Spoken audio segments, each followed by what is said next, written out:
noise campaign, noise harassment.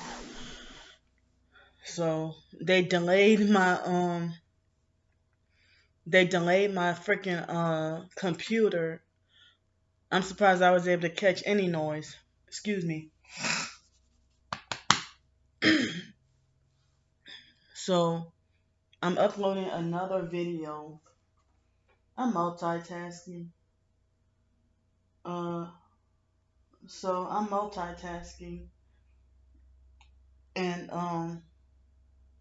I got a video uploading on my phone. I probably should have done it on my computer because I thought that was gonna be the two videos that I was gonna do. But so now I realize I can do longer videos on this channel.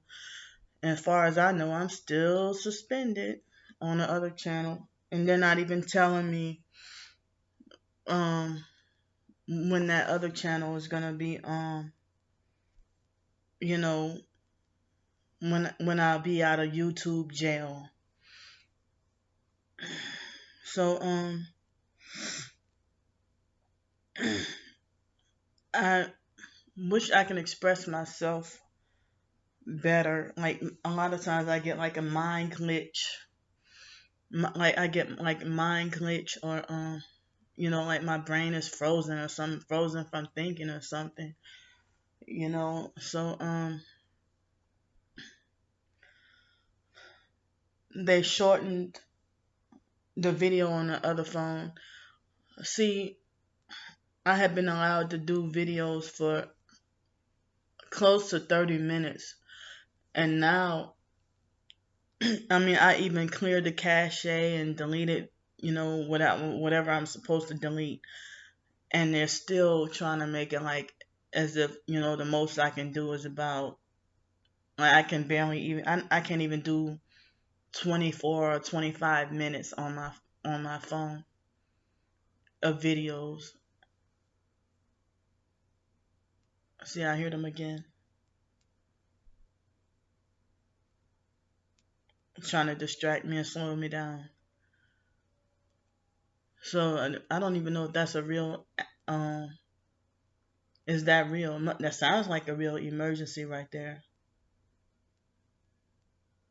What the hell happened? But the paramedics come up and down this street all day, every day, off and on.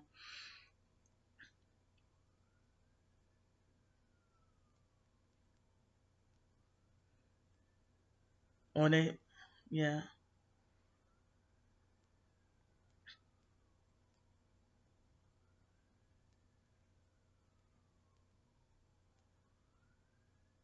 Sorry.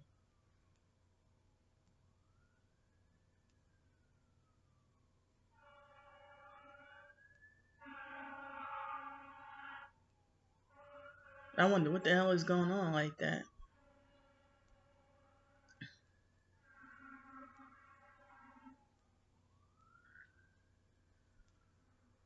Is somebody's house on fire, or is a car accident, badass car accident, or what's going on?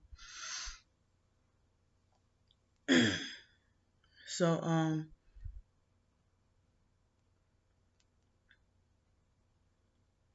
I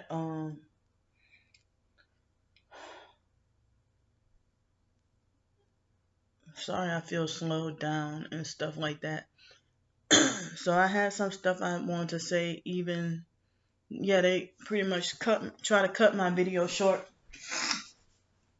on the other uh, video on my phone. So since I'm on a computer now, excuse me, since I'm on a computer now, the the this video probably is gonna upload before that one. It's just another open top video. So even though I'm multitasking and working on my homeless book, working hard on it, I have to hear about people's so-called right to sue me if I mention their names and stuff like that. But that's one way to try to silence us targeted people from the truth. They already got us destroyed and have us marked for death. So I remember that man in Mobile, Alabama, half black, half Native American. Before he started to act like a narcissistic control freak fake friend. I mean, I started to wonder why the hell he was being creepy. He was staring at me for days, like, and then all of a sudden he started to want to be friendly and nice. He said he was in the military for like 31 years, and I think he said he was in Marines and another branch. I don't remember, but he was half black, half Native American. I don't even remember what his name is, but I did a video on him over the summer when well it wasn't even quite summer yet, or was it already summer? That he started to act like a narcissistic control freak fake friend in the perp after a while, but he told me I did a video. um well, most people say Alex Dupree is not my handler, but only one person said that he was, and I was very freaked out about that. I'm like, well, he don't even know me or whatever, but um this motherfucker is always there, and just like Stars 15K is always there online. So it's like a lot of actual gang stalkers and a lot of fake TI perps and shit. Some of them be dying of cancer and AIDS and stuff like that, and you still want to harass people. So,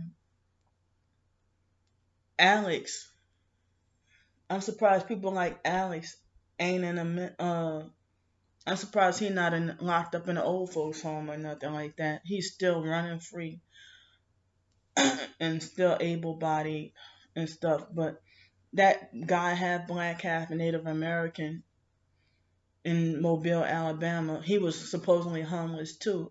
And if you get over $2,000 a month from the military, well, damn, how am I twin sister get more than that? But if he said he been in there for over 31 years or something, and so I forgot what he said, 31 or 33 years, but I think he told me 31 years. So he told me that Alex was making a lot of money off of me. Because when I told him about the story about how Alex ran me out of Pensacola and how he followed me around and gang stalked me and tell me that the police got me under surveillance and stuff like that, you know, because and then you want me to sell my soul. So the police are watching me closely and treating me like a criminal because I'm not Luciferian. The fake IDMR cult that I was in was New Age, Luciferian and stuff. I'm glad I got out, but I think I was targeted before I even realized, and I was targeted even before I got out and before I started resisting and stuff like that. But I think I remember being 11 years old and feeling like I don't think I knew the word atheist at the time, but I felt like I just didn't want to go to the Bible class meetings when I was 11 years old, and I used to be allowed to stay at home by myself, but I never left the house or anything like that. And I would be the only kid while everybody else is gone, and I'd be just by myself. You know, I remember that. But then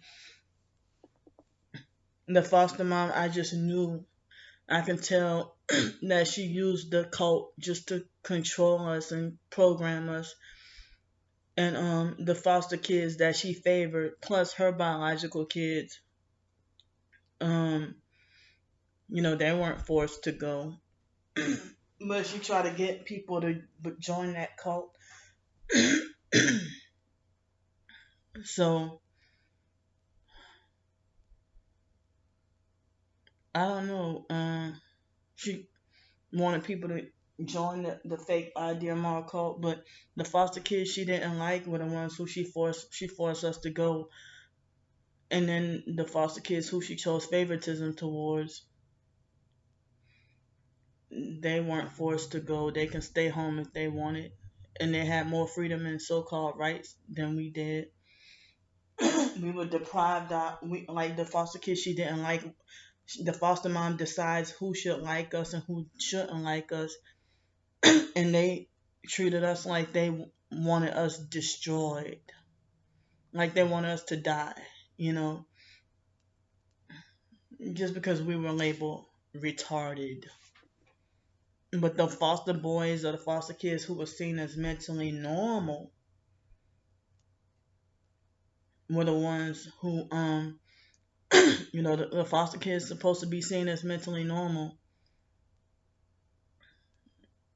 You know, they didn't have rules to follow and stuff like that. And, the foster mom would encourage her relatives or people to like them, like love bomb them and treat them with high respect, high esteem. So it's not fair how that happened. So that's why I said that I said that well, my mind is going blank. I think I don't even know if they're trying to make my mind go blank on purpose to make me shut up on what I was trying to get to. You know, but anyway, since I forgot what I was trying to say, um, in my homeless ebook, I wrote, I had to go into detail about my foster care experiences because we're not in total depth, but I mean, I touched on the foster care subject because a lot of foster children either kicked out during their teenage years and end up homeless on the streets, 15, 16, 17 years old, or I ran away at 15. And but I think I tried to run away at least twice. But I didn't know where the hell I was going. I just wanted to get away from her.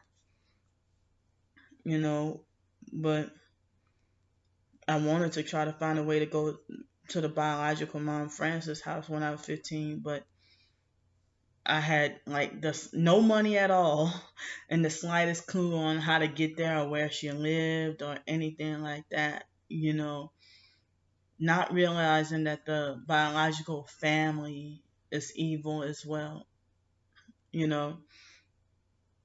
And then the foster mom wanted to have us tightly controlled after we were 18, 19, and 20.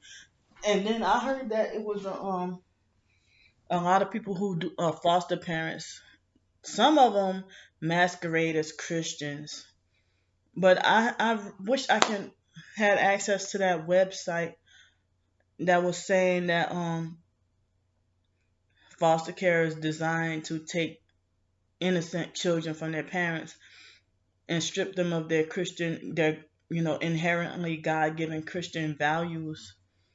And foster care system, the foster parents are a lot of witches, and you wonder why it's so much. It seems like ritual kind of abuse in foster care. Um, there are some people who say that they're surprised that me and my twin sister aren't drug addicts, but the foster mom used to act like she was trying to predict and prophesize us. See, that's a gang stalking idiot car. Sound like an illegal Mexican because a lot of there's an influx of illegals here in Pensacola just all of a sudden, and a lot of them have Texas license plates. And I'm like, since when has Pensacola become a sanctuary city? So that car out there sound like the kind of car that the illegal Mexicans criminally, illegally, and undeservingly drive. So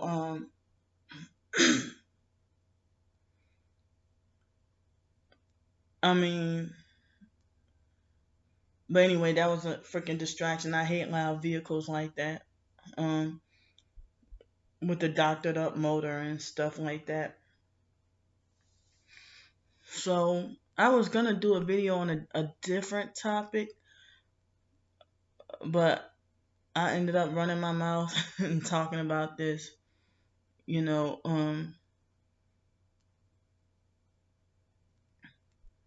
I just don't feel the courage or the guts to leave that hotel room and go anywhere today.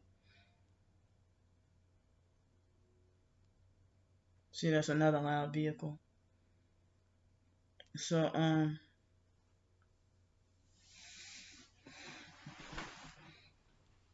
so I'm trying to tell myself to not let lawsuit threats silence me or put me in fear. I'm trying to practice to not work. I'm trying to work on trying to practice to not be so fearful and so scared all the time, like scared of people or scared of my enemies. And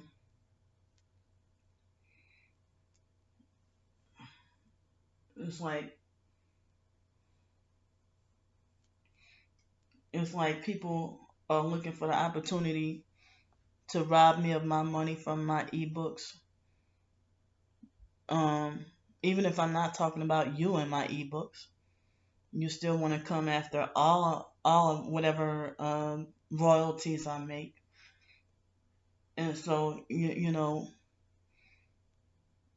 everybody wants a piece of my little money, and it's like you can't be lying on a whole bunch of people.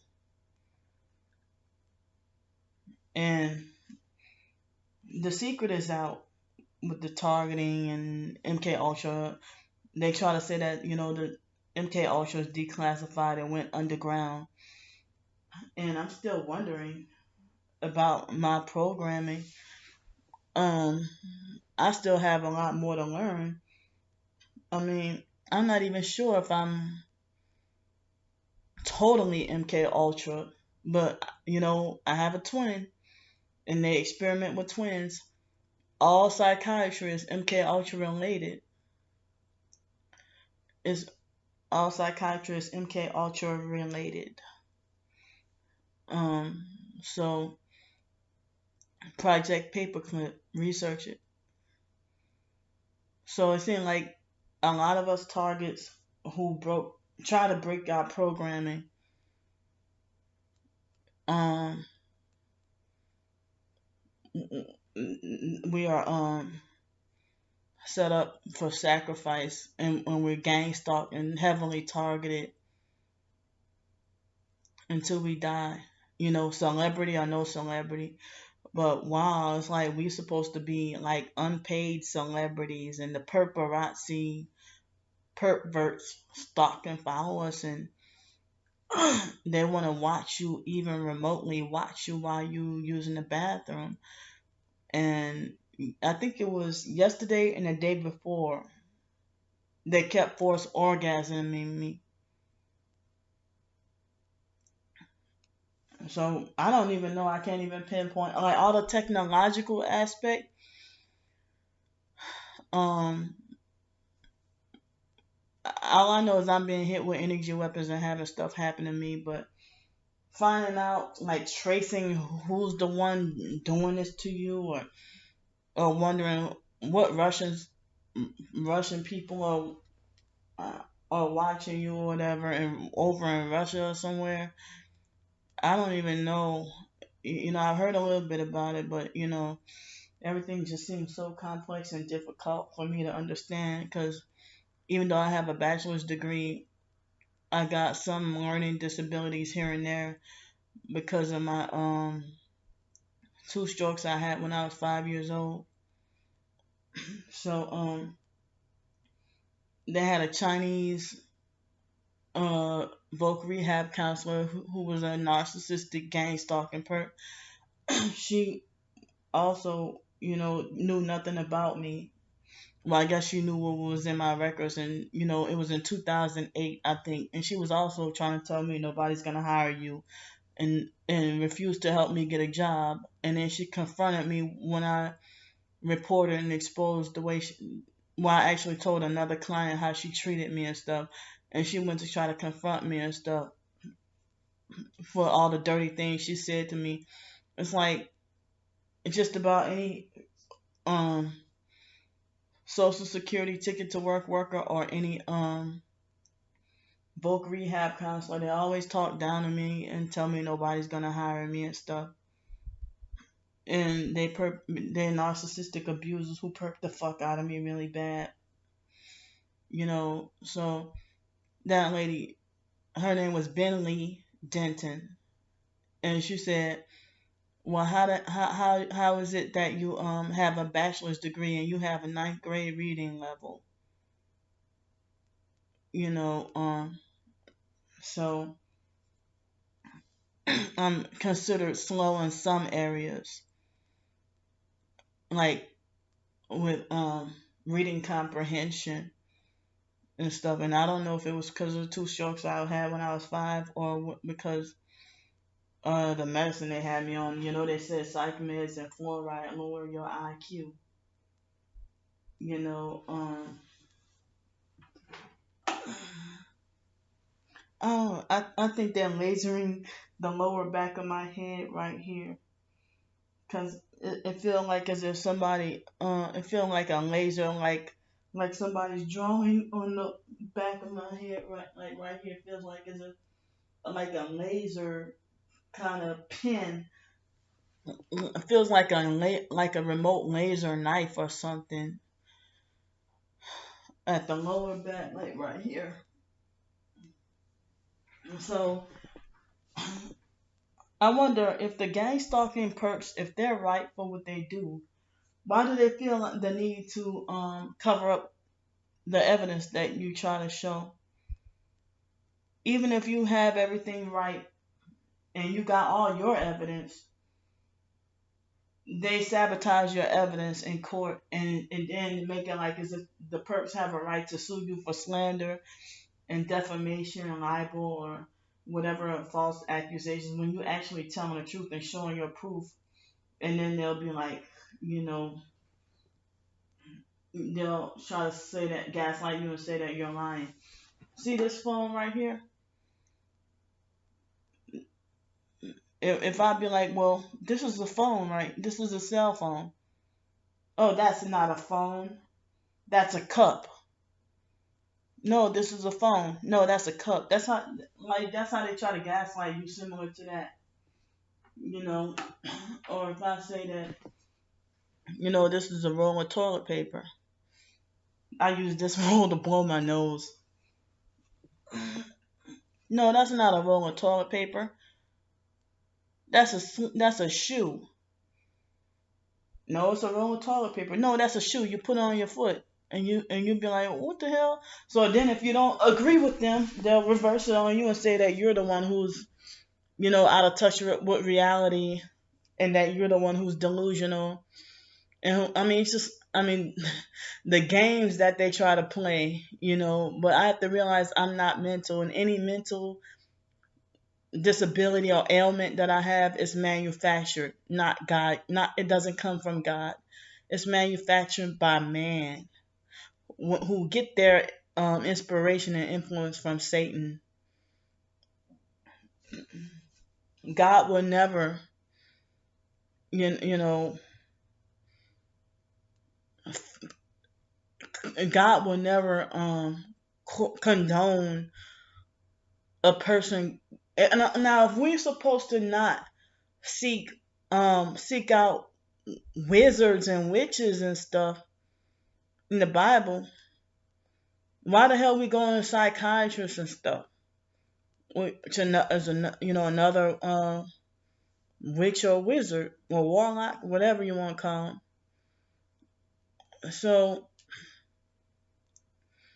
it's kind of like a secular or Western version of like going to psychiatrist. It's like a Western version of westernized version of it's kind of like when you go see a psychiatrist, that's kind of like going to see a psychic or something, for your ailments and stuff. And like you go and tell them your problems and ask what's wrong with you, and they're supposed to have a solution or interpretation of what's going on in your life, and they'll diagnose you with their opinion of your mental illness is your so-called mental illness. And the doctors, they're not stable themselves, because one visit they'll tell you you have psychosis, then the next visit they'll switch it up and switch the medication and say you're schizoaffective. Then they say, well, you're not schizoaffective, so you got ADHD. And then the next time, I mean, and they just, like, that's dangerous. If you see one psychiatrist and they act like they got multiple personalities by every visit they want to change your manipulate the dosage and just playing around and say, oh, we just trying to, like, but you're a doctor and you're just experimenting and trying to see what you think fits. And there is no such thing as the right dosage, no such thing as the right medication. The right, so-called right dosage and the so-called right medication is the perfect medication to have you a robotic vegetable and under control. And when they had you on medication where all you do is sleep and eat, and then you're quick to lash out and have a temper and stuff, and you walk around with severe, like, strong heart palpitations and feel like you're dying, and then when you, like, have a moment where you pass out and everybody just standing there, and that one narcissistic abuser will yell at you and say, "Get up, get up! You're faking for attention. You're just trying to get attention. You're faking. Get up, get up!" When you got dizzy and lightheaded and passed out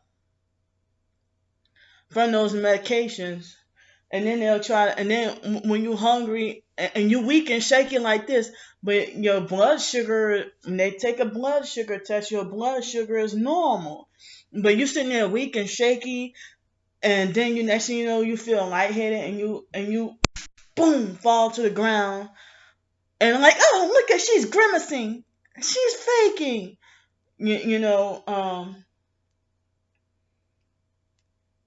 didn't realize this was all witchcraft, you know.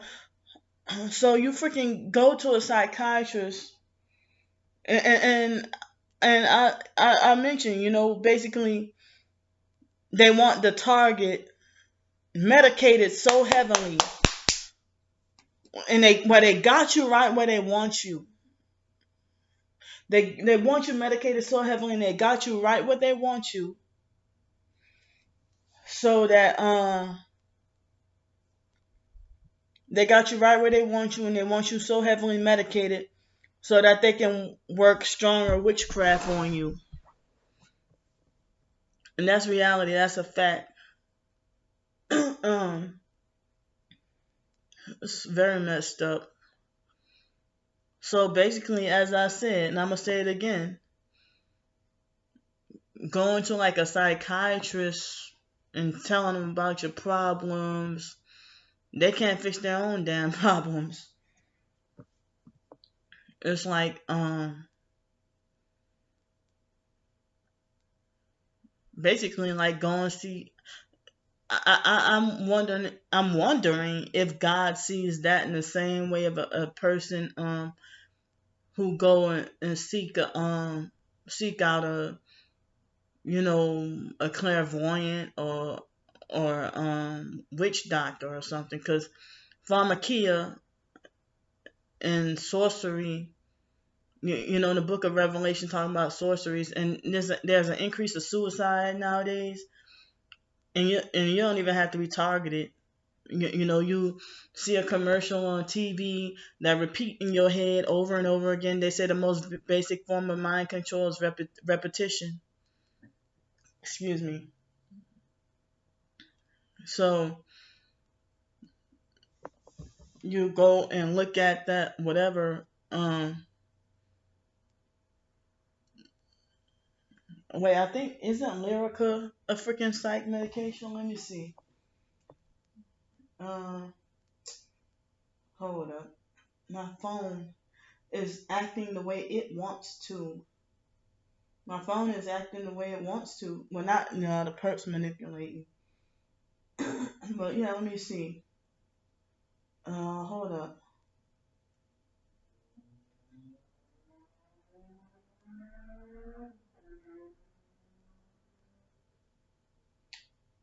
Okay, so Lyrica is like they say it's a pain medication, a nerve and muscle pain for fibromyalgia, and supposed to treat um, seizures. So I thought I heard some people say that it was used for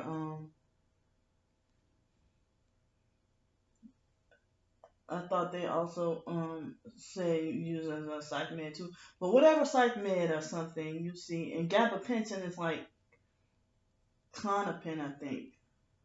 Oh no, gabapentin is it Neurontin? I'm looking it up.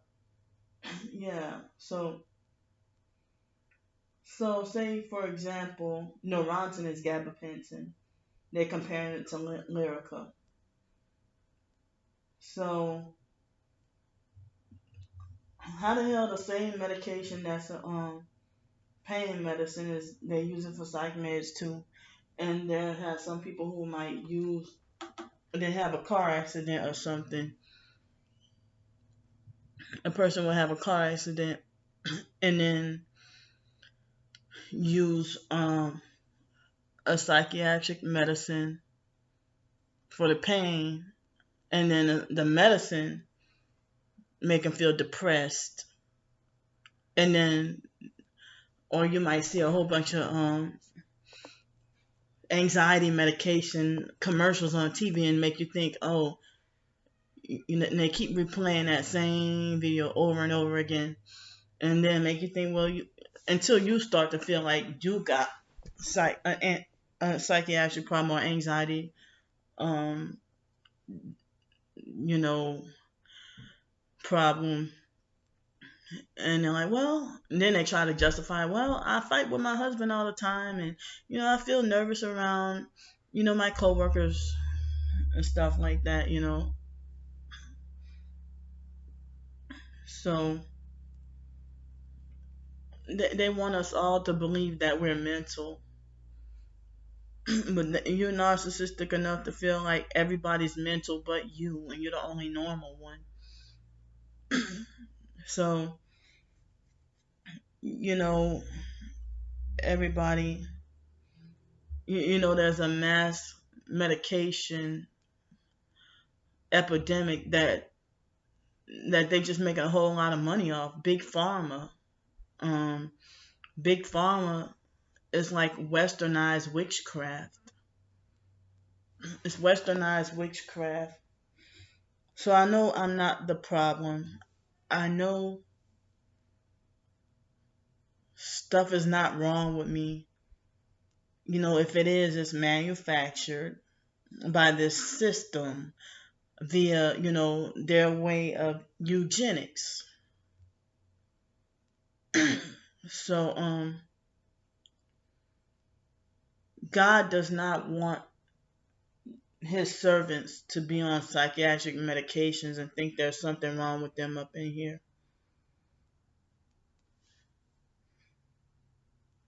Because being double-minded or mentally unstable, that's satanic and of the devil.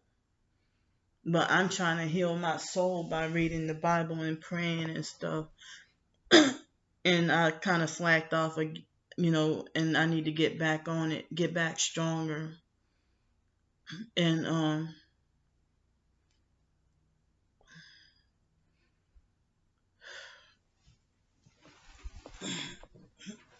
it's not easy, but it's worth it to stay on the narrow road and don't go to Broadway. I feel like they're talking loud in the hallway. That's what I heard all night last night. All night last night. And nothing, the staff at the front won't do anything. I'm always wrong for complaining, So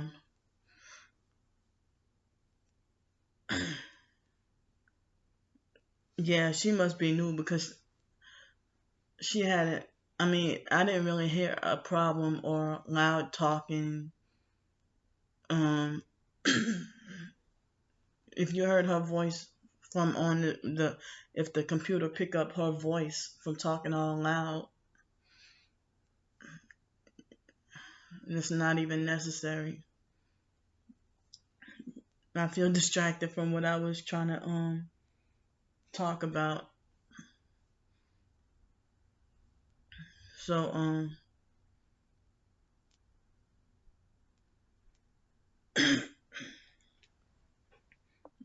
I'm thankful every day to be out of that cult and not being forced to see a psychiatrist and take medicine.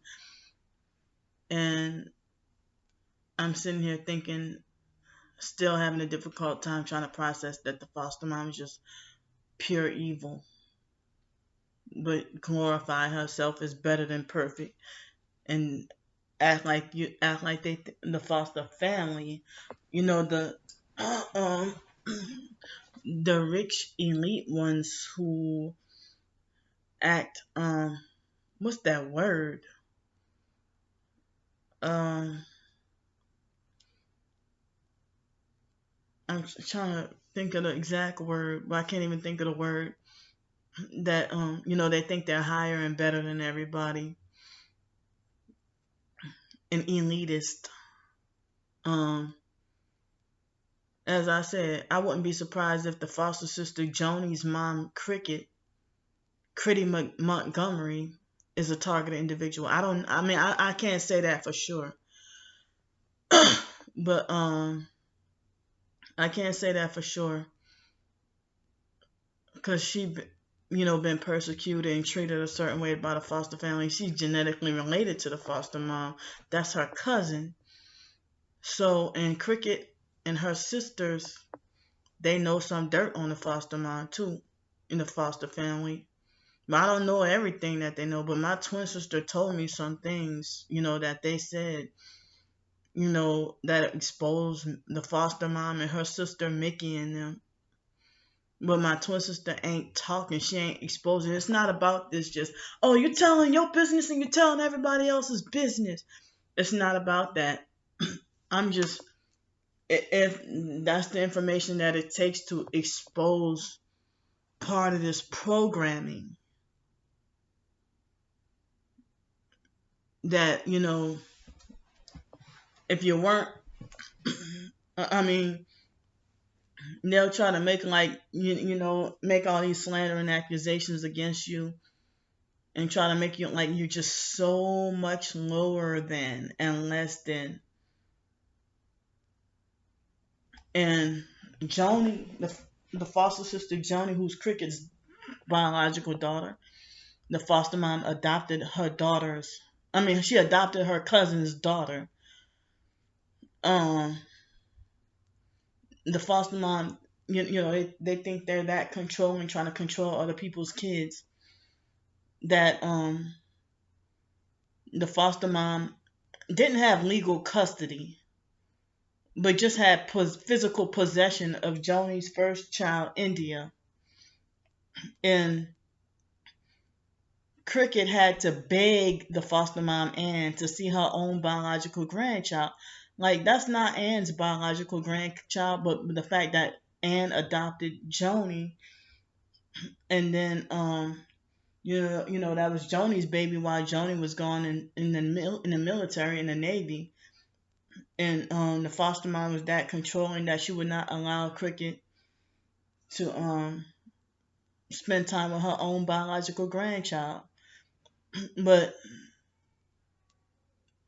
I don't even know the real story. The foster mom she would try to make it like as if Cricket neglected Joni and James, and that she used to run the streets, and that she really didn't care about them. And I overheard stories about that Joni and James were babies and caught at a gas station eating out the garbage cans or whatever. But the foster family and the fake social workers make bizarre lies about, and you wonder where do they come up with these kind of lies. But I don't know if they were lying or telling the truth about Cricket being gone to bars and fighting men and beating men up, but be scared to fight other women and stuff. I remember hearing that growing up and stuff.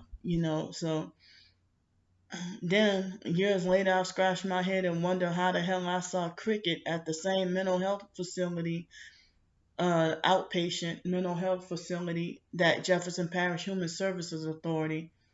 How the hell I saw her at the same place as me? And I think Cricket might be targeted, and her sisters. You know, they know some dirt on Mickey, the foster mom's sister. So they might be freaking targeted. And the foster mom will make it like some of her cousins are more like, well, she didn't call them losers, but she made it like as if they were, sorry ass losers or something. So she would say that her cousins Billy and Skeeter, I mean the other cousins Billy and Skeeter were on drugs or whatever. And the foster mom, well, if you feel like Skeeter is on drugs or he's a horrible person, you let him come stay with you, you know. And I don't remember if it was Billy or Skeeter. I think it was Billy that bust the foster mom's BMW windows when we were kids. I don't even remember what grade we were in, but I think we were still in elementary school. We were before it was before 8th grade. I know that. So we could have been in like between 5th and 8th grade, and I think it was Billy and not Skeeter that bust the foster mom's window, the BMW car windows, and then the foster mom. And no, we had that been in junior high because I think it was the foster stepdad forced us, made it our responsibility to clean the glass out of the car when because the BMW was a convertible, so it was the side windows, that the foster mom said um the windows got bust out the car. So they made it me and my twin sister, and I think the foster sister Johnny, because Wyatt and Mark were definitely gone. um, Forced us to made it our responsibility to clean out the glass out the car. See how they try to use us as cleanup slaves and stuff. Like, why you couldn't do it? You know. So the foster mom, she forced us to wash dishes and use chores to manipulate and punish us. And people diagnosed me with, well, I was diagnosed, psychiatrists diagnosed me with OCD for quote unquote being the cleanest. And I was terrified of being punished for, my room or the kitchen not being clean enough. And it's like no matter what we do, the foster mom was never satisfied or was never clean enough. And I ended up with OCD. So, you know, then people get offended at me and say, well, you treat us like we're dirty and stuff, me being fearful of anything dirty. Remember I told you the foster mom forcing me to eat out garbage cans at 3 years old as supposed to be my so-called punishment for wasting food, and forced to eat soggy raisin bran. Till this day, I still don't eat raisin bran. Still don't like raisin bran. I hate raisins because of that. You know, um, it'll be either raisin bran or corn flakes. Um, Soggy. You know, and supposed to kneel on my knees, more like standing on my knees for at least 6 hours, or probably longer than 6 hours, like more like all day, and eat out the garbage can. Foster mom forced us to sleep outside. I think I remember it happened once or twice. She got mad at us.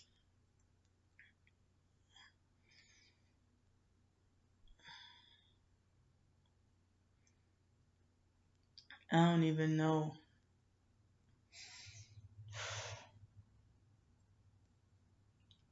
Sorry, but I need to let this out and process and talk about it. Because then, I was 22 and told the foster boy Nick to stand on his knees. And so then they hollered child abuse.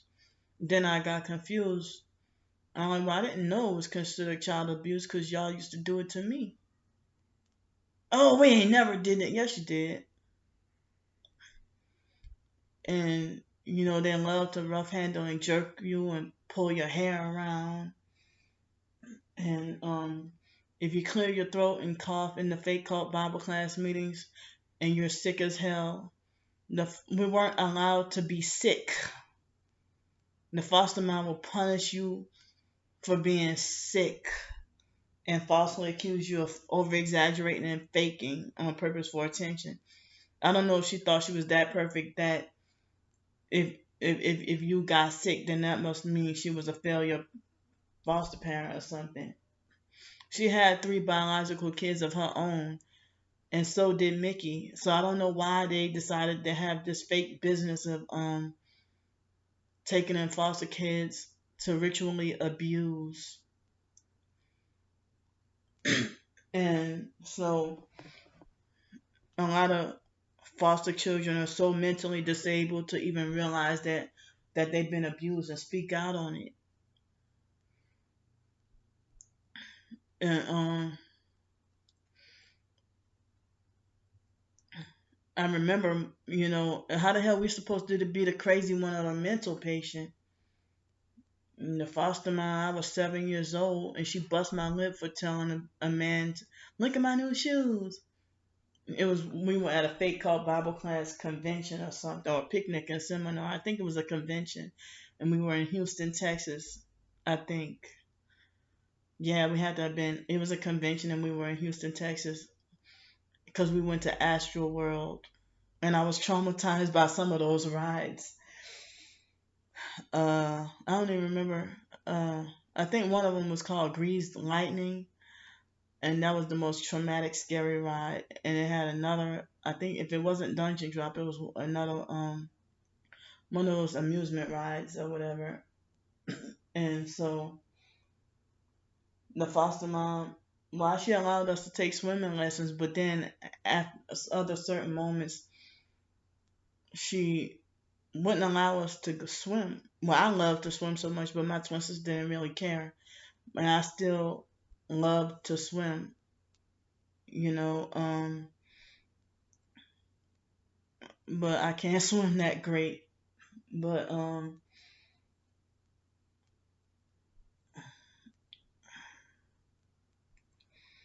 if this is part of any MK Ultra to talk about, I mean, I'm just talking about any freaking satanic ritual. But I know others have gone through worse. Like, I mean, others being like ritually and repeatedly raped and then impregnated by their own biological family member, and then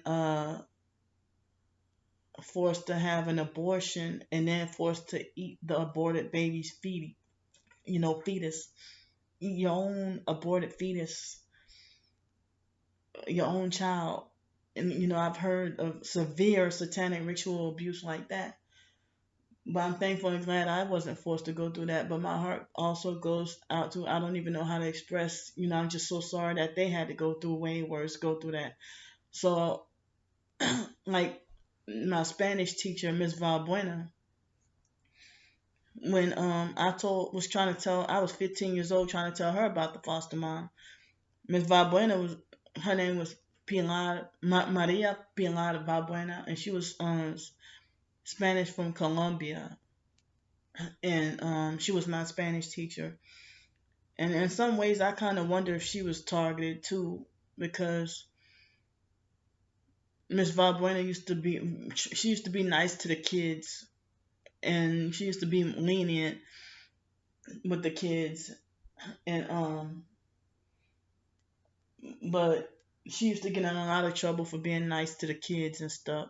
Well, the teenagers in high school, at West Jefferson High School. And when I was telling Miss Valbuena was like another Miss Verga. That she used to, Miss Lisa Verga was my my junior high, 7th grade special ed math teacher. And, you know, I used to consider Miss Verga my favorite teacher. And then, when I was 12 years old in 7th grade, and I used to tell Miss Verga all the abuse I was going through. Excuse me, Miss Verga used to be supportive and listen. Miss Verga, she supposedly was German, Italian, and Cajun French. Her husband was definitely fully Italian. That's why she got the last name Verga. But Miss Verga, I used to consider her my favorite teacher in 7th grade, and people used to get mad and didn't want me to stop. I mean, they didn't want me to talk about her. Like, they wanted me to shut up about her because I used to talk about her so much, being my favorite teacher. And she used to be supportive and listen to my problems, you know. And she used to look me directly in the eye and listen to me with like strong interest. When I was 12 years old in 7th grade, and Miss Verga even got hateful and turned against me. Well, of course, the foster mom put stuff in her head and made Miss Verga, treat me a certain way and start to act different towards me. So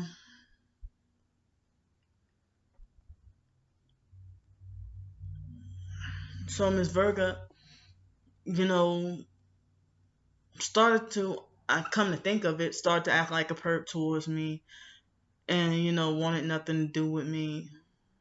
And Miss Verga even had her moment where she reported the foster mom for child abuse, and they came and investigated and stuff. Foster mom was trying to silence me then. Her own son Joe was physically abusing and beating on me. So the video I did about Joe on his own birthday, November 8th, I told Miss Verga about what Joe did to me, the beating or whatever. And I don't even remember what date that was, but it had to be been late August or it was after our birthday. It was early September or something, and they went on a field trip, and the foster mom prevented me from going to school for a whole week to prevent me, but I eventually told anyway. And so when I had a strange mind growing up, if you get what I mean, but I didn't realize my strange mind was because of my upbringing and my abuse and witchcraft being done on me. And I still don't understand the fake deliverance ministry people, so-called Christian fake deliverance ministry people, who say that they say that you're the one who's full of demons and need to be delivered, and that everyone who abuses you, they put more demons inside of you, and you're the one who's more like got legion or whatever, and you can only be delivered by them, and then they do their own abuse towards you, and then you end up being spiritually traumatized. And because of people like Miss Lisa Ruby, the fake deliverance ministry lady in South Carolina, started fighting out unwanted thoughts, and being careful to not accidentally slip out and say anything bizarre, trying to not blurt out the unwanted thoughts with the Tourette's and the OCD coupled up together. So till this day, it's been Well, it started 2015, but um, I still like cannot fast. Still two. It was 2015 or 2016. I dealt with her, and it's 2020 now, and I still not ready to fast, do fasting, because the way Miss Lisa Ruby manipulated me with the food, and she gaslit and manipulate and perk me with the food, and used the greedy thing as a weapon against me, So back then I used to eat like 3 peanut butter sandwiches, but now I'll eat 2 peanut butter sandwiches. But depending on what kind of bread it is, if I eat the Ezekiel 4 and 9 bread, I can only eat one sandwich. But the white bread, I eat 2 sandwiches. But I used to eat 3. Or I used to have 2 bowls of cereal with the junk cereal. But now with the healthy granola cereal, I can only eat a half a bowl. I mean, a half a bowl of granola cereal. So, not that I was a glutton by choice, but they said that narcissistic abuse and cults rewire your brain, and so that sometimes you overeat as an outlet, but also as the psych medications too. And it took me years after being off those medicines to try to train myself to have a normal appetite. So back to Ms. Valbuena and Ms. Virga. Ms. Virga used to listen to me talk about my problems and be supportive of me. She even had me join this group called Psych. I wasn't even on drugs, but it's some kind of like drug prevention, substance substance abuse prevention education. I had Miss Virga and Miss Herbez, who I thought were my favorite teachers. And Miss Herbez was my biology teacher in 7th grade. And her name was Jan Herbez. And she lived directly across the street from Stancore Lanika. And so, Miss Herbez got hateful and turned against me and started to, have a perpy kind of opinion about me, like hated me and stigmatized me and stuff like that.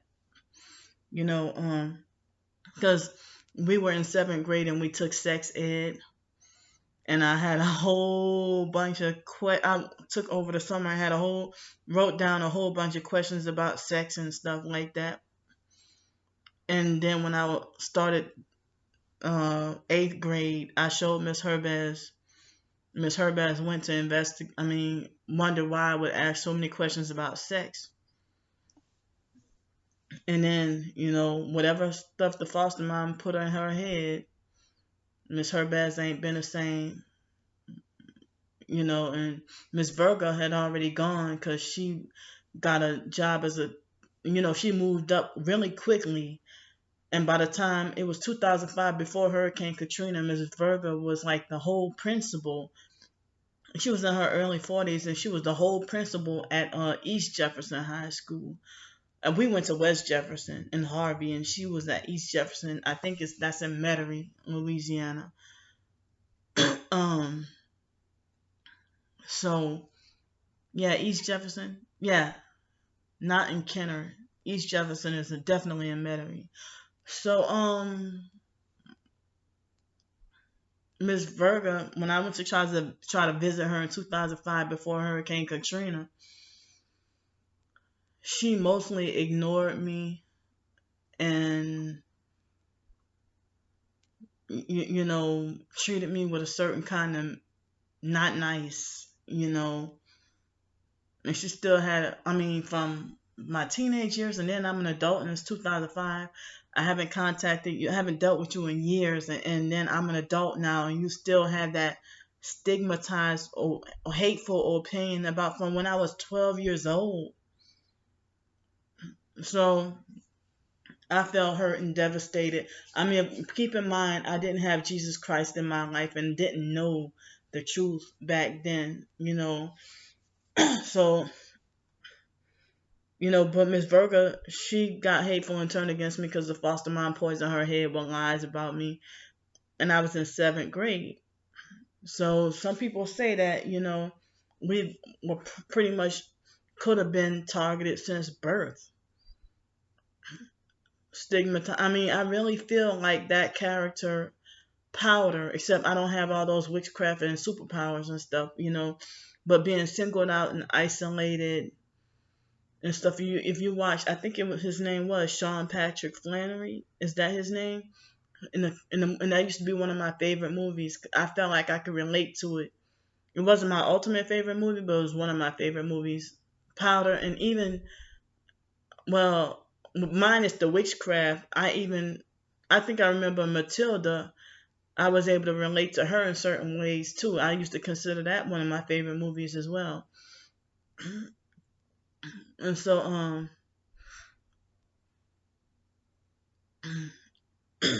the way of being a child and being just different and singled out and bullied and stuff like that.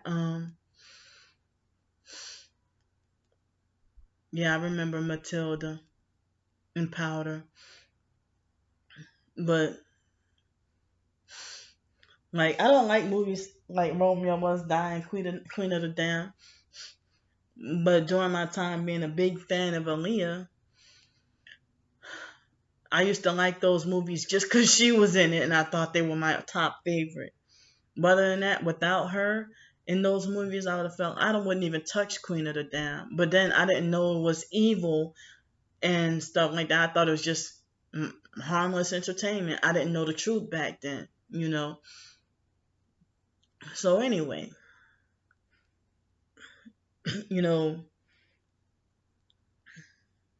dealing with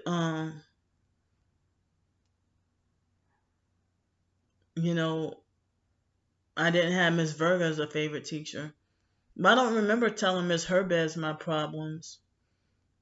But then I had when I was in 8th grade, I had all these mean ass teachers like Miss Reball, Miss Thompson. I don't even remember their first names. Miss Thompson was like 6'1", very tall, big, and obese. And some people said Miss Thompson was racist. And she was my reading teacher. And then the white teacher named Miss Reball, she was shorter than me and she had like red hair. And she was the special ed math teacher the year after Miss Virga. So Miss Reball, we'd be like, Miss Reball, can I go use the bathroom? No. That was her voice, like, no. So you're never allowed to use the bathroom in school. Junior high or high school. You ask, oh, Miss Dax, can I use the bathroom? No. Mr. Price, can I use the bathroom? No. Forced to hold your pen. Never allowed to use the bathroom. That's like a child being deprived from using the bathroom. That should be called child abuse. The way that even the education system and everything, I noticed when it started to decline and even teachers stopped caring, they stopped teaching, kids becoming more rebellious and more abusive. And then I had to research through my Illuminati research and mind control and stuff. And the food, me thinking back on the food that they fed us every day, the same thing. Donut, like how the hell for 6 years in middle school you have donut for breakfast, one donut. You're not even allowed, you only have one donut for breakfast. You'll be lucky if you get a fruit or applesauce or something, or a fruit juice or something. Like you get one donut and a small little 4-ounce bag of milk, maybe 6-ounce bag of milk. Always sour white milk. And then you go to lunch, 4 or 6-ounce bag of sour white milk. and pizza or burger. You get a choice of pizza or burger, and they stop with the hot lunch. They stop with the variations in breakfast. When I was 6 years old in first grade, I used to think the food was bah. Like they used to have these some kind of French toast loaf kind of thing, and you put syrup on it, and I used to think it was really really good. And for I think in seventh grade, I used to love their I think it was beef meat and cheese burrito, but it used to taste so good and stuff like that. Or they would have sloppy Joe and stuff. But I'm sitting there thinking memories of when I was in kindergarten. I used to always wonder why in kindergarten I used to wonder why they were the cafeteria always smelled like ketchup and hamburgers, but there was never ketchup and hamburgers served for lunch, and I didn't know what that was. We had like a hot lunch menu of variations, and I remember even in elementary school they used to have, a sign of what the menu was gonna be on Monday for lunch. We're gonna have this, and we're gonna have this for breakfast, and then Tuesday we're gonna have this for breakfast, and then we're gonna have lunch. And it varied. It was more healthy stuff like maybe some red beans and rice and chicken and little vegetables and a roll or something. You may get a little dessert or something or fruit on the side, but or you might get some spaghetti and meatballs the next day with a roll and vegetables and a little fruit cup or maybe a small little baby brownie or something. The next day it'd be Wednesday and you'll have a burrito. Or and you get a little older and you can have a choice of salad bar, or you have, when I was in eighth grade they used to have an ice cream bar, and we thought it was amazing. Ooh, we can have ice cream and our own choice of ice cream, whatever, and not realizing that's not healthy for us. you know um but even in eighth grade, nothing but donuts for breakfast. But I think in seventh grade, did we have nothing but donuts for breakfast? But I mean, my point is, why kids were so badass and disrespectful and gangster and ghetto and wanted to fight and stuff. Cause who the hell live off of nothing but donuts for breakfast, and then nothing but, like, by the time my senior year in high school, teachers got disgusted and started, they wanted to stop teaching us, and they get frustrated and get mad and be like, well, if this is what we gotta do, that they get frustrated and just stop teaching, and then say, I'm not gonna be y'all babysitter and stuff like that. They say that they don't want to be that, that they're not here to be our babysitter and stuff. So it's like every day was like a freaking detention, and all these rules and stuff, uniforms, and they wait till after, like, Colorado incident that with the shooters and stuff, the mass shooters in Colorado, my sophomore year in high school. Then my junior year in high school, we were forced, in junior and senior year, we were forced against our will, forced to wear uniforms. And then I don't even know if it was all over the country, but because that had to have been a false flag, because in order to institute rules like that, were forcing us to wear uniforms. But even in junior high, in seventh grade, we didn't have to wear uniforms. But then eighth and ninth grade, we were forced to wear uniforms. And like in junior high, they had us wearing, like, because the colors were green and yellow or green and gold. Gretna Tornadoes, Gretna Junior High, Gretna Middle School. So they keep switching it back and forth between Gretna Middle School and Gretna Junior High. They should just keep it Gretna Junior High or something, or Gretna Middle School. Keep it Gretna Middle School or something.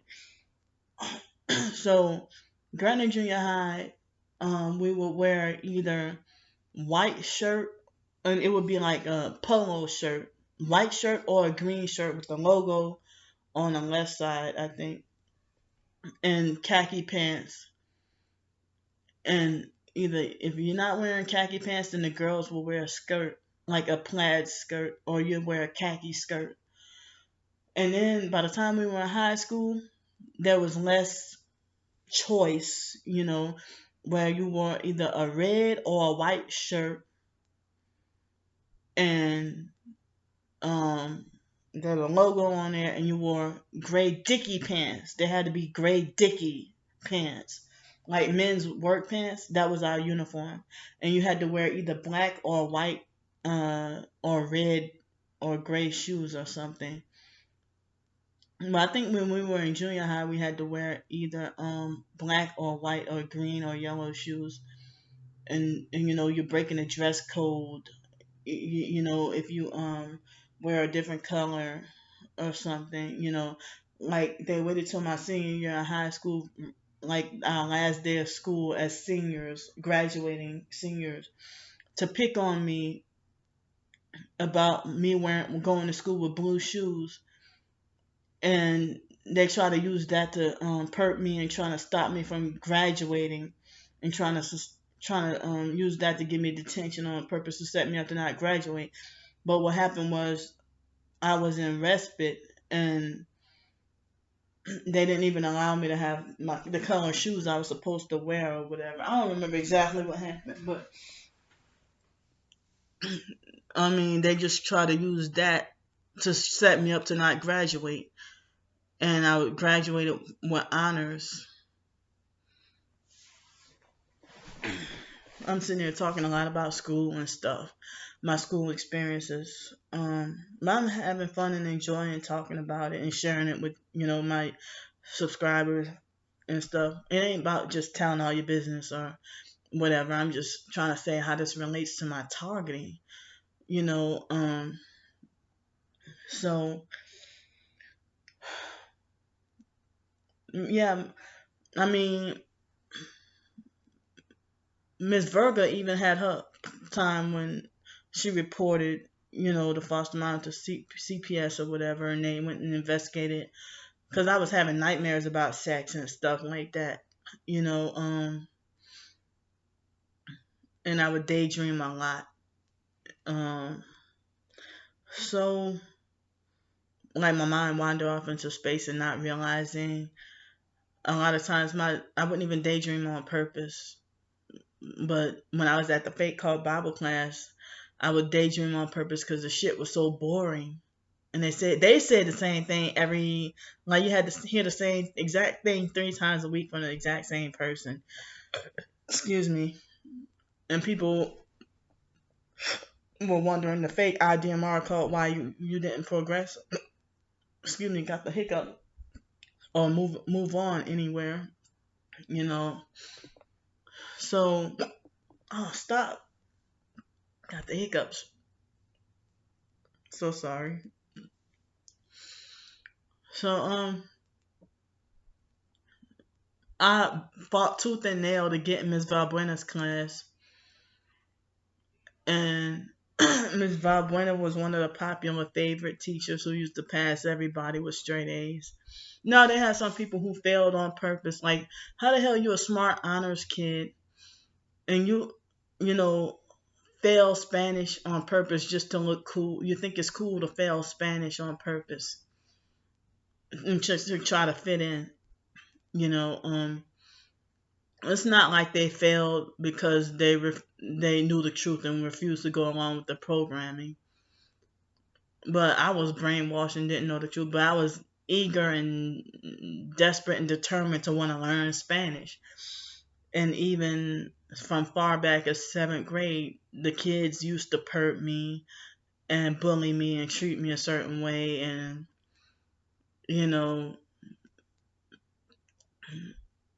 they had their Spanish clique that was clearly not welcome. Only their favorite black people who weren't Spanish, they're allowed in their circle. But then it's okay for the Spanish people to want to be black and hang with the black clique. And the Vietnamese clique had their own clique off to themselves, and nobody else was allowed to enter their circle.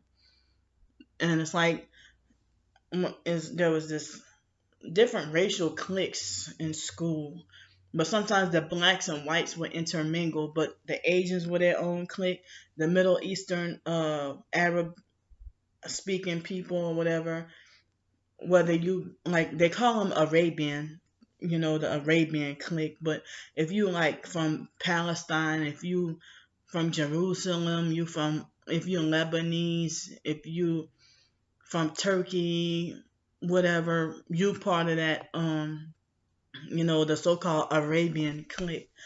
And they even had the Arabian Nights Club, they had Spanish Club, they had Black History Club. Um, they had some kind of Asian club too, but I don't remember what it was called. But it was mainly Vietnamese, not Chinese or any other, but mainly Vietnamese. And the Spanish kids we went to school with, they mainly either Spanish from Honduras or Dominican, or some people from Nicaragua, and a few Mexicans, not that many, but um, a couple of Puerto Ricans, and you might get one person from Paraguay. Oh yeah, and also the Egyptian people, they were part of the Arabian club too. So they had a couple of Egyptians we went to school with too, because I remember they had this girl named Noha Shahada, and I think she was supposed to be the valedictorian, but she ended up being a salute. No, she was the valedictorian. And then I had the Spanish boy in my senior year. He was, I don't remember what Spanish country Clifton DeFranco was from, but he wasn't from any of the countries I mentioned. I don't even think he could have been from Nicaragua. And they had a couple of Guatemalans too, not that many. He definitely wasn't from El Salvador. But New Orleans in general is like ethnically, diverse, and but they might have had like maybe one or two Ethiopians we went to school with, you know, and they had this guy, his name was Simone, and they used the Spanish clique used him to perp me. He was blacker than me, but he was from Italy. He was Italian, but he looked like he'll fit in with the Dominicans, and he spoke Italian and was able to communicate with the Dominicans speaking Spanish. He spoke his language, and they spoke their language, and were able to understand each other. But even the Spanish boys turned him against me. But yeah, I think Clifton DeFranco was from Nicaragua. But Noha, she was Egyptian, and then they had this Spanish girl from Honduras named Ingrid Figueroa, and then another Spanish girl. Yeah, and I think that girl from Nicaragua named Blanca Monterosa. Blanca acting like a narcissistic control freak fake friend. I didn't stay friends with her that long, but yeah, they used to, because at first it was double Noha, and then they used to say triple Noha. If I still had the West Jeff and Gretna Junior High yearbooks, I could be showing y'all, my junior high and high school memories and stuff. Not that many great ones anyway. But I threw away my yearbooks and stuff like that, because I feel like, what's the point of having memories of people who abused you and treated you so bad and stuff? Even my biological and foster family pictures, I threw them away, because I'm like, what's the point of having pictures of people who don't care about you, even if you share the same DNA as them? So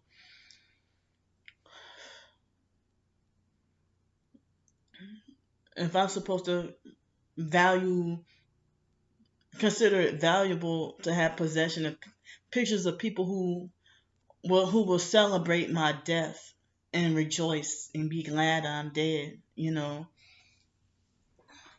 But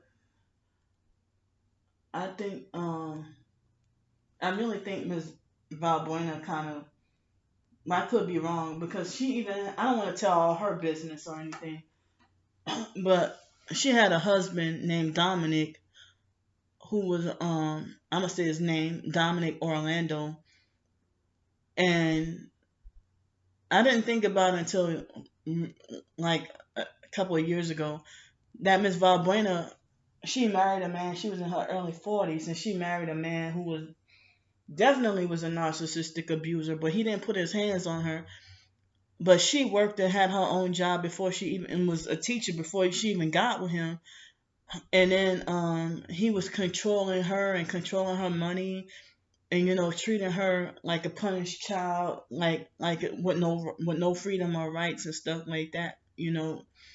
So that Dominic guy, I didn't like him at all. um I only met him once, and he was a, I don't remember any details about him. I just remember I didn't like him, and he had all these holes in his face like Jet Li. And I think he was the first one I started calling Hell Face Ugly or whatever.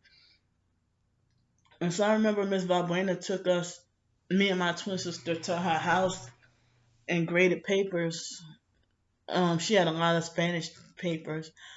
And it's like the way Miss Valbuena, everything was like elementary school kind of easy. And I even participated in Spanish rallies and took a Spanish 2 proficiency exam. And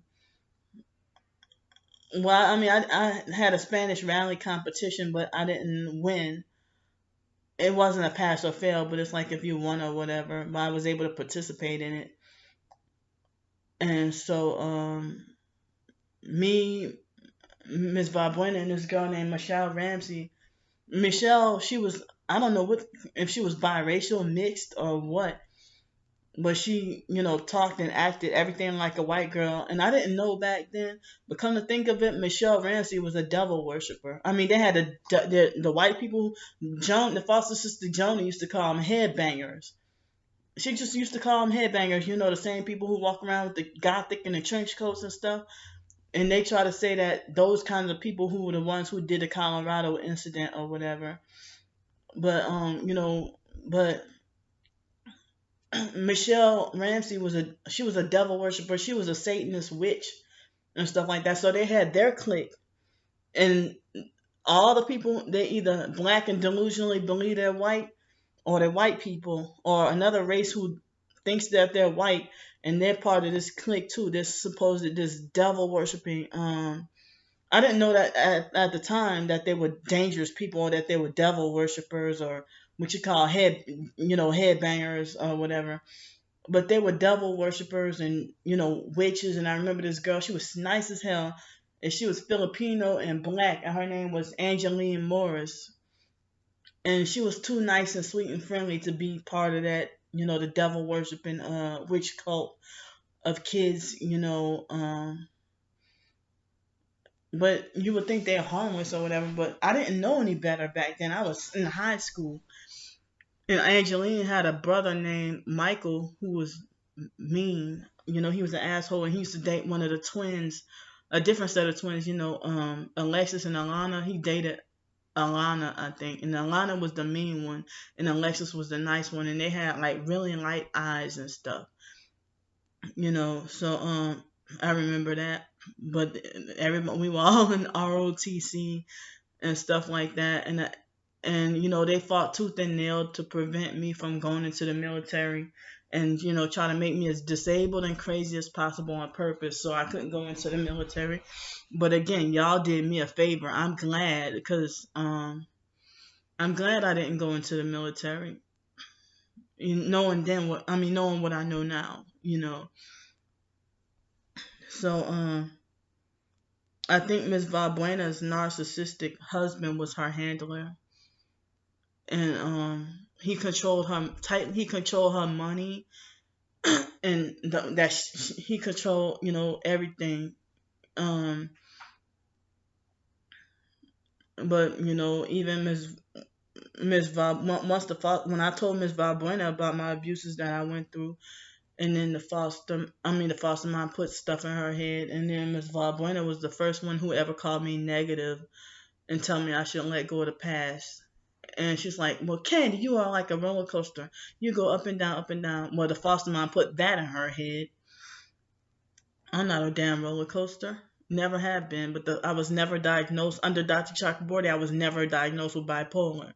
But you want to be like, "Oh, she's a roller coaster." But the foster mom, me and the foster mom, because of that situation with Stank Horlanika from the Stank and Craft family, you know, who's a high level Masonic witch.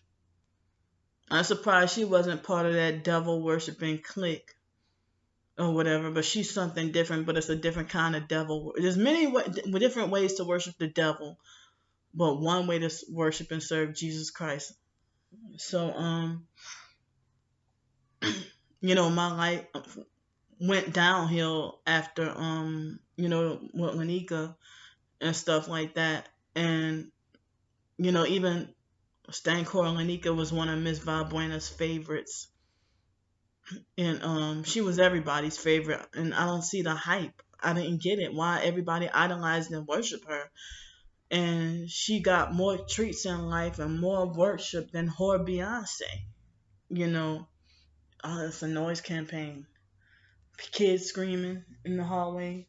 There's a loud car trying to distract me or slow me down. So I know I talk a lot, or I have a lot to say. So on this channel, I realized that I can. This was an old channel. I didn't realize this was considered verified. So now I can do videos longer than 15 minutes. Damn. And they won't shut their kids up.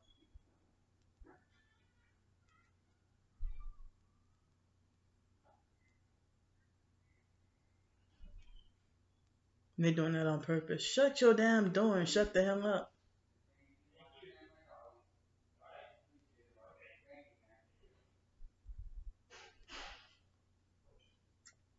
So,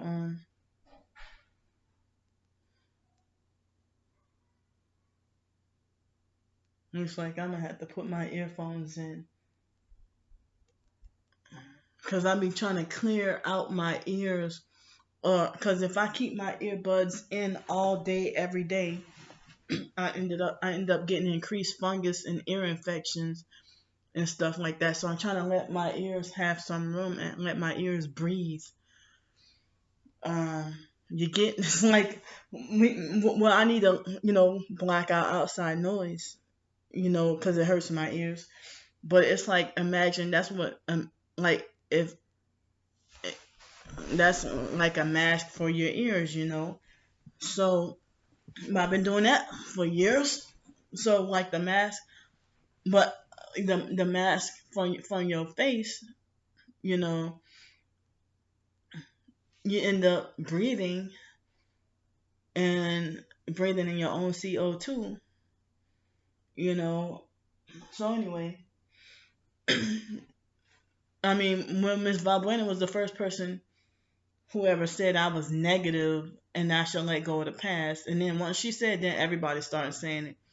But then Miss Valbuena, she acted like she had a heart for me, and she, we both confided in each other about our personal, life stories and stuff like that. So I'm not gonna, tell some of the stuff she told me, but I'm basically sticking to my personal experiences with her and that husband. I only met that husband one time, and my twin sister said she even didn't like him. And we spent the day by Miss Valbuena and we were grading papers. See how they got their kids screaming in the hallway? They weren't doing this before. Well, yeah, they did. But how the hell I'm in a different hallway and still hearing kids screaming in the hallway, like as if that same kid moved into this hallway, and you'll hear random from a kid. Same when I was in the other building last month. When I say last month, I mean, well, more like in October, because October and November, and now here's November and December. So, I'll say the last visitation before I had to go back on the streets. So, Miss Valbuena, when I tried to tell her what the foster mom was doing to me one time, she was being supportive at first, and she was like, "Candy, what you are experiencing is mental abuse," with the foster mom and stuff. So then another time, Miss Valbuena said, you are like a roller coaster and this and that. And then she said, you know what, Candy, you ought to be grateful that some parents burn their kids. And I'm like, well, thinking like, well, wow, how insensitive that you say that, that you just blow me off and say, well, some parents, and the foster mom herself would try to, and other foster relatives, try to make it like, as if we ought to be grateful that, or we're not being abused, that like they try to minimize it by trying to make it like our abuse is not nearly as bad as others. And just like with my targeting, people say that I ought to be grateful that be grateful that I have any income at all, or be grateful that I have this, or be grateful that I'm not going through this and that or whatever, and trying to minimize it and trying to make it like as if my targeting is not that serious, or not like it's not that bad, or like my foster care abuse experiences, like they'll make it like it's as if it's not that bad because I have nothing to complain about because I'm still alive.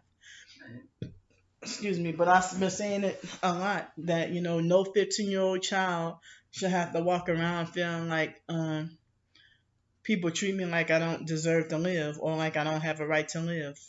You know. So I didn't even intend on going this way with this topic or whatever, but I enjoyed talking about this topic and some of my experiences and stuff. You know, I talked mainly about junior high and high school. I didn't even really talk about. Well, I talked a little bit about kindergarten, but I didn't really even talk about elementary school or um college or anything like that. This video. So yeah, how I mean, I just wish I can say as much as I can. I feel like if you got me on a kill list anyway, a murder list, the Illuminati assassination list anyway, I might as well air out everything I can think of to expose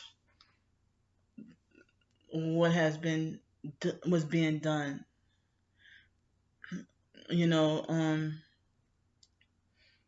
foster and biological family. I thought my family was just immature and mean, but I didn't realize any biological family members sold out. And I thought to myself, I said, well, they were too retarded to be witches. They call me retarded, but they ain't mentally got it all. Um, you know, how the retarded AIDS fag Mark, the biological gay brother Mark, would, fuss and curse with the air. I heard him fuss and curse with the air and talking about the government. And I was sitting here wondering, well, I didn't know what was going on. He was the first person I saw do that, and he had a place to live. And then shortly after, in Dallas, Texas, I had to deal with a lot of different homeless people fussing and cursing with the air. And one lady was actually punching at the air, like fussing and cursing with the air, and then punching at the air and talking about the government and stuff. And Mark would yell. So I'm like, I know he ain't got no Bluetooth. So if you ain't got no Bluetooth and you fuss and curse with the air, you know, and talking about the government and stuff, and he just went into this like kind of fit or something like that. And I know he wasn't talking on the phone, but you talking about me being crazy and having bad behavior? And he would do. I mean, I overheard him like, I felt grossed out. You gay with AIDS, and I heard him like masturbating for 3 hours in the shower and stuff, like grossed out. Like when I stayed with him again in 2011, um, and I was on the verge of homelessness and had to prepare to be homeless. And I didn't want to talk about, you know, that in my book, my ebook. But with him, it's too embarrassing. But they like to think that they're better than you and perfect and stuff.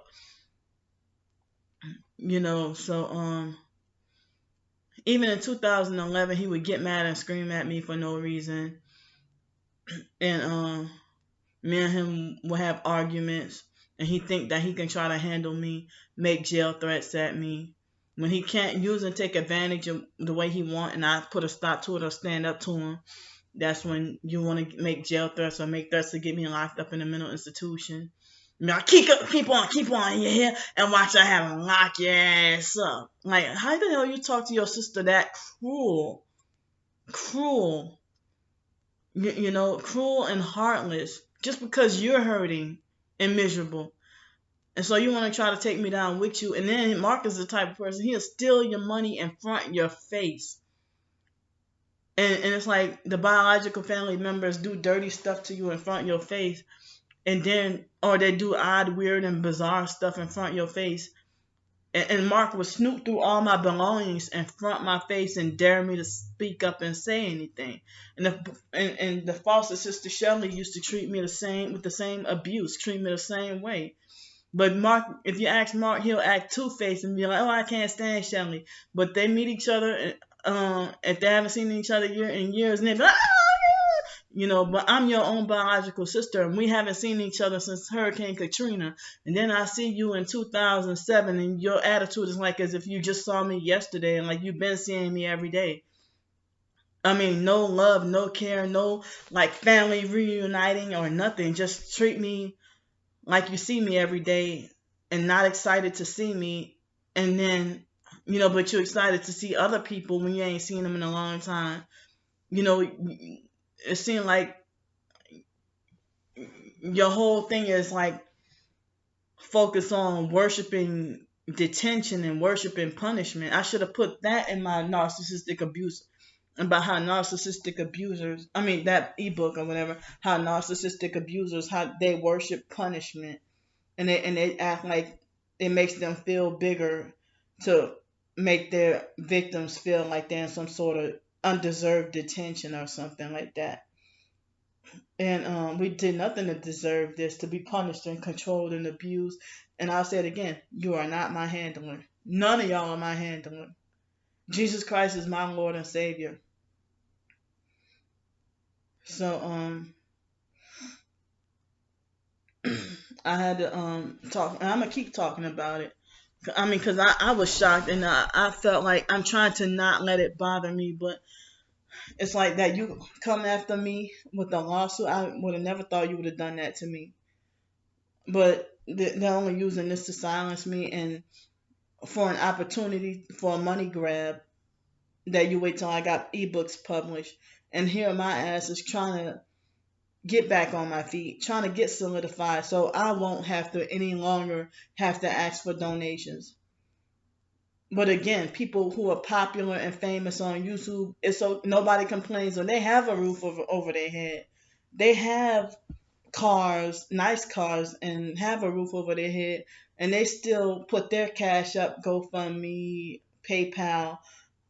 I guess YouTube is their job, and that's the way they make their living and get paid. But I don't even have that many subscribers. But me telling my experiences in certain fiction books that I have been working on, ebooks and stuff, electronic books, because I don't even know if people actually value physical, tangible books anymore. Almost everything is electronic. So I always wanted to be an author and write.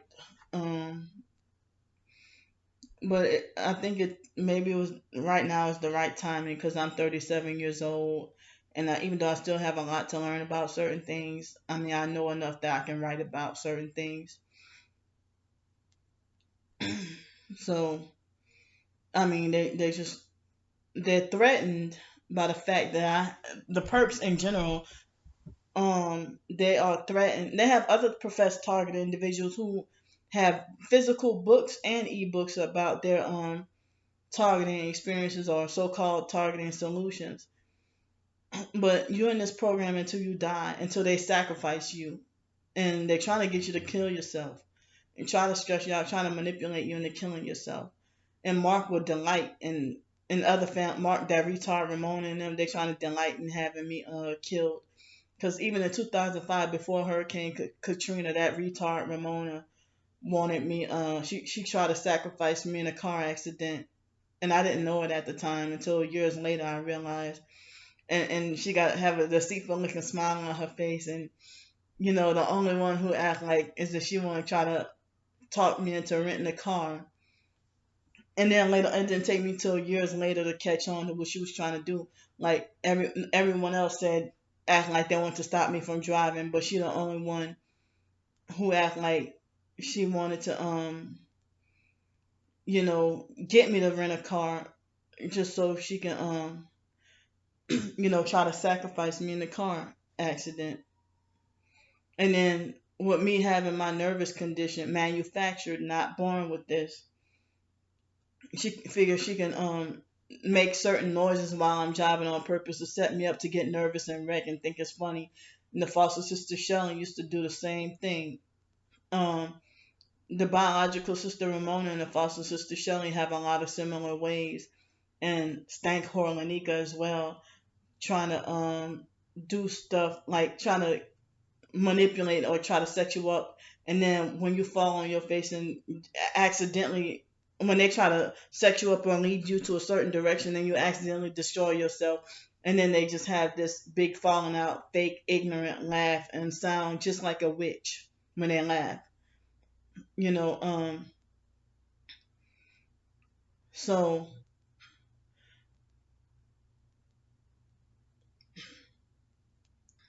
it's like I didn't even realize the girl we grew up with was that high level Masonic. Her whole family's freaking Masonic. Now, I'm not even gonna go into detail, but I'll just say that I found out that wow, that Lanika's address starts with 733, and I'm not gonna say anything else about that. But it's no coincidence that you live at an address that says 733, and that's freaking Masonic, and that's telling. And you're gonna sit there and freaking, anybody want to try to exercise their so-called right to sue me for connecting dots, and you're just trying to silence me, and you don't want me to speak out against y'all dirty wickedness in the program, the so-called network that y'all are involved in. And more than just Lisa Ruby and a few other people say that the Kraft family, the IDMR cult, they're not even associated with the IDMR cult, but they're supposedly related to some of the IDMR cult members. And the foster mom was who claims, the foster mom, the Kraft family, the IDMR cult, some of the kids we went to school with, and the biological family, of course, that Lisa Ruby and quite a few other people, unrelated or you know or separated people who like have no connection with Lisa Ruby or no connection with each other. They'll hear my story and then tell me your family that the biological and foster family, you know that they want you for a sacrifice, and that the Kraft family sound like they're in on it. So people would think I'm crazy, but I didn't know what was going on. That even in 2017 and 2018, that Lanika was gang stalking me and following me around, and people, she'll gaslight and lie and say, please girl, ain't nobody worried about you, or ain't nobody worried about trying to stalk and follow you, but God knows what you're doing. It's a perk thing to do to drive by in a car laughing, and your ass wasn't even wearing a seatbelt, but you're supposed to be this expert driver that's been driving around since you were 10 years old. It's no fun to be a child who wants to grow up so bad, um, and wants to an over sexualized 12-year-old who thinks that they're so grown. Most kids want to hold on to their childhood. I know I did.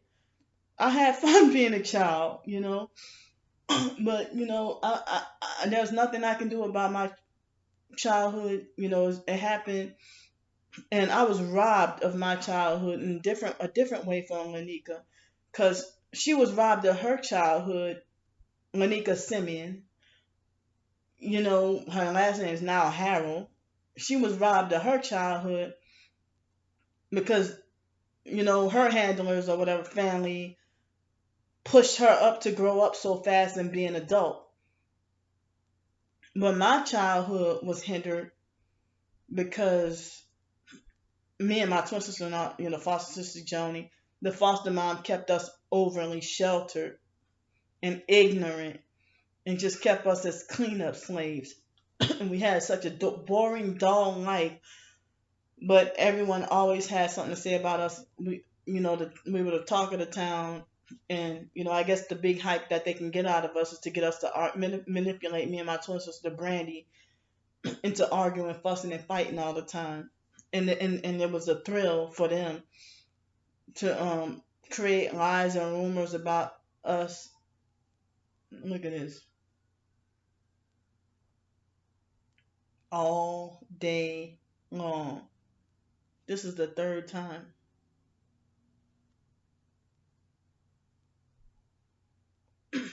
Ain't that many emergencies. We on Mobile Highway.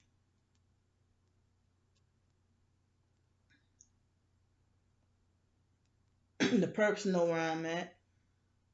The local perps know where I'm at.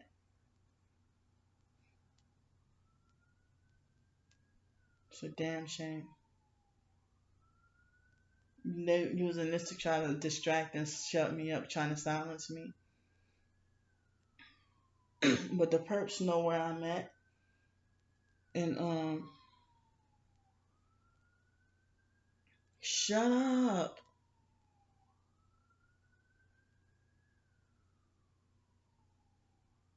You don't hear the harassment?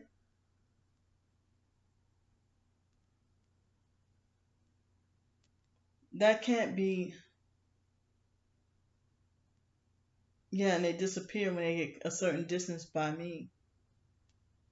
Or sometimes they'll have long, lingering sirens that seem like as if you wonder how they're riding down the street, but you can still hear them like 10 minutes later, like as if they're sitting somewhere and making, you know. So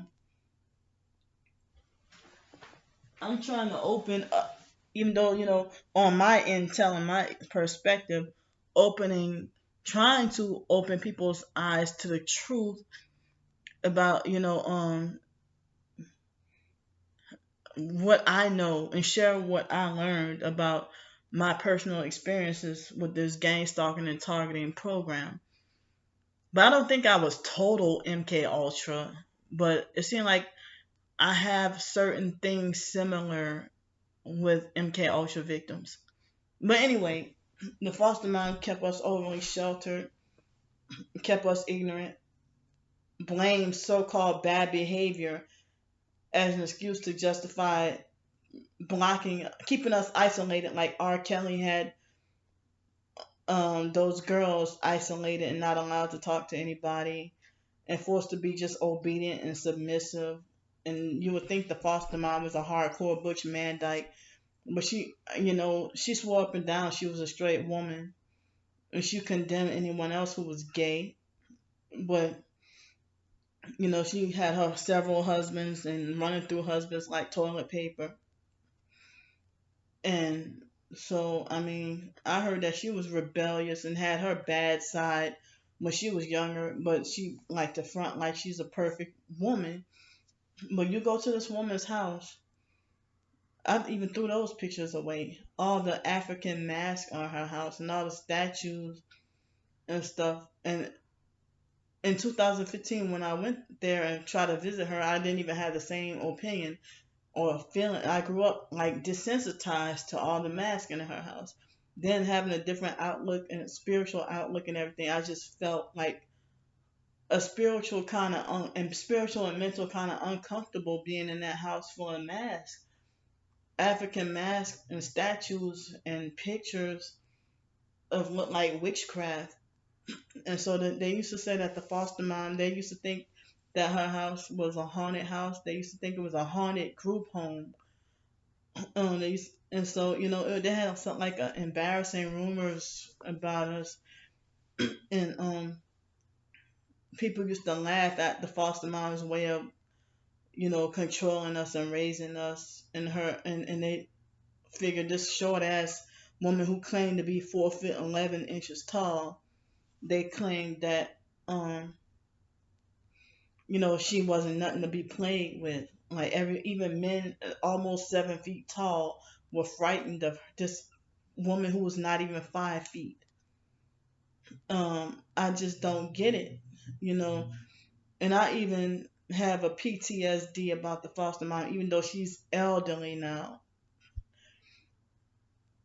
And I'm just,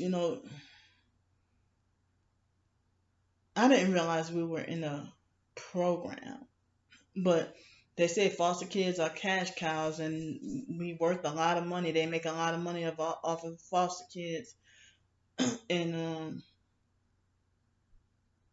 you know, and one thing about the gang stalking, I hate when the perps come on your page and make it like as if whatever harassment you got to deal with, noise harassment, they make it like as if they're just doing their job and mind their own business. But then when you show them proof and evidence, or you show them a list of gang stalking tactics, then they're closed minded and won't even click on the link. But they want to run their mouth and talk about, oh, that person just minding his own business. He's doing his job, or those sirens aren't harassing you. But yeah, it is harassment, because how the hell do they have that much frequency in a short time, especially when you got truth to spill out? You know, I'm just angry at finding the truth about what I grew up in. I mean, I can't even tell you much about any witchcraft rituals. I don't do them. I don't even know many rituals, and I don't. I mean, I don't. I'm too scared to even research, any rituals or anything like that. I don't want to do that, you know. But I heard about a few things, being on how they're used against us to keep you medicated on psych meds. That's witchcraft. Um, that's their sorcery to keep you in bondage and under control, and your basic human rights are illegally removed from you. And then it seems like there's no defense or nothing you can do about it. It's just not fair at all. This happened to many people, and we're not slow and retarded.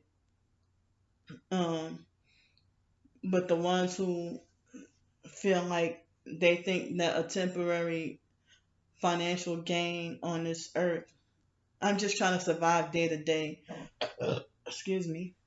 I'm not asking for anything big, but I'm glad that God led me to finding an outlet of writing. Um, and I published a couple of ebooks. And as far as I know, that other channel is still, seems like the other channel is still suspended, and it seems like the other channel is on life support, clinging for dear life. And the perps want it destroyed so my truth can't get out, because I post their links on the ebooks that connect with that channel, my experiences on that channel. And so if a person go to try to pay for the ebook and download it, and then they'll feel like even $3, $2.99, they will still feel played or cheated or ripped off. That they will still feel played, cheated, and ripped off about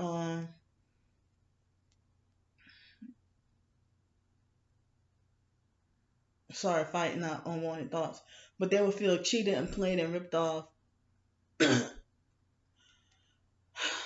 if they, if they can't access those links, if they're really interested in those. I got, but they want to try to shut down your proof and evidence. So if you're doing something right, why do you need to shut down what I'm saying? Why do you feel the need to cover up? If I go take out the garbage and there's a red Dodge Ram, you wait till after I completed throwing the trash in the dumpster, and you sit there and wait. And then immediately after the last trash bag is thrown in, that's when you drive off. Or if I have you on camera, you want to hurry up and scatter like roaches. Why do you think you're right then? Y'all know y'all gang stalkers. Y'all know y'all criminals. Why the hell, when I put you on film, you feel the need to cover up evidence, or you delay my phone from processing the video? I mean, like when I try to put, like they try to make it like as if the phone is taking like a whole 5 minutes to snap a picture, and then after they're gone, it's too late. So then or a video, so then it's made to look like as if, oh, there's nothing there. But I got some concrete evidence on y'all asses. So there are some people who are praying hard, praying without ceasing. I know I need to pray without ceasing. Praying hard, reading their Bibles, trying to undo whatever past sins, and at the same time being outspoken about this targeting and gang stalking program. It's spiritual, and we're in the last days, and we don't have much longer. Why are you chasing money and fame?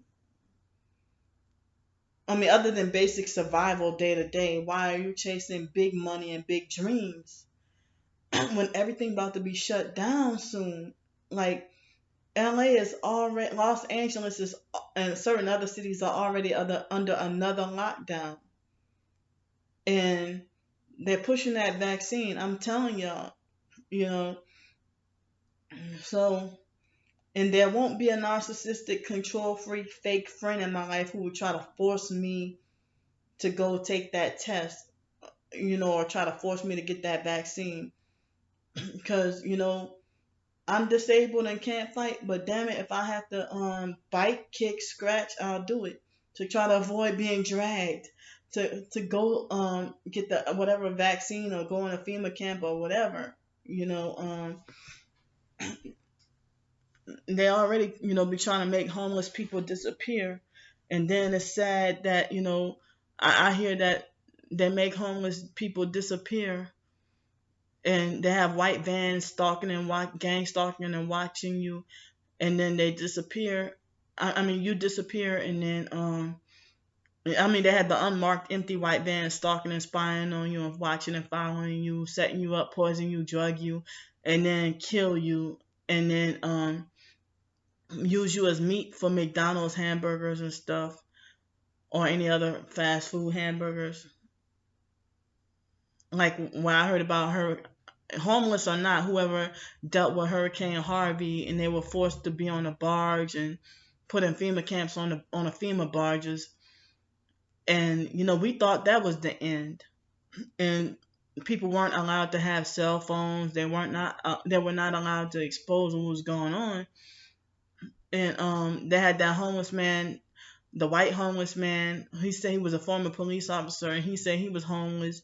And he said that in the shelters and stuff that I think he said the Salvation Army is killing people. So that's the freaking depopulation program Bill Gates wants over 90% of people to die. And we trying to get this truth out there. Bill Gates won't vaccinate himself, you know.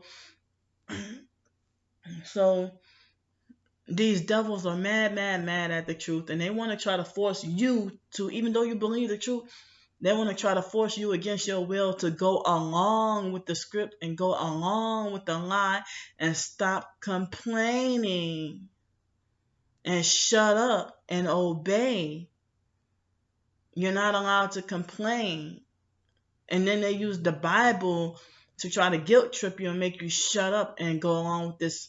I mean, they're using Satan's way of manipulating and twisting the Bible for their own benefit and agenda. And before I knew the truth before I became a Christian, I said, these fake Christians using church to manipulate and hate you at the same time.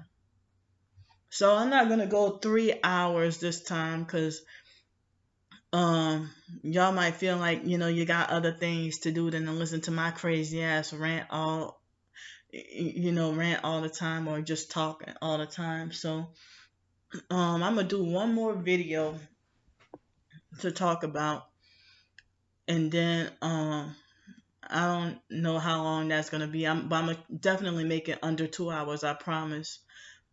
I'm gonna make another video, and probably both videos will be uploaded faster than the open talk video on the phone. So there are certain things, in order to protect myself, I have to keep my mouth shut about.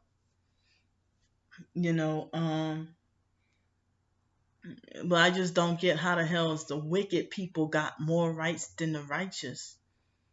They got more freedom and rights in this world. As I said, a lot of truly targeted individuals are denied the basic right to eat grits, like me.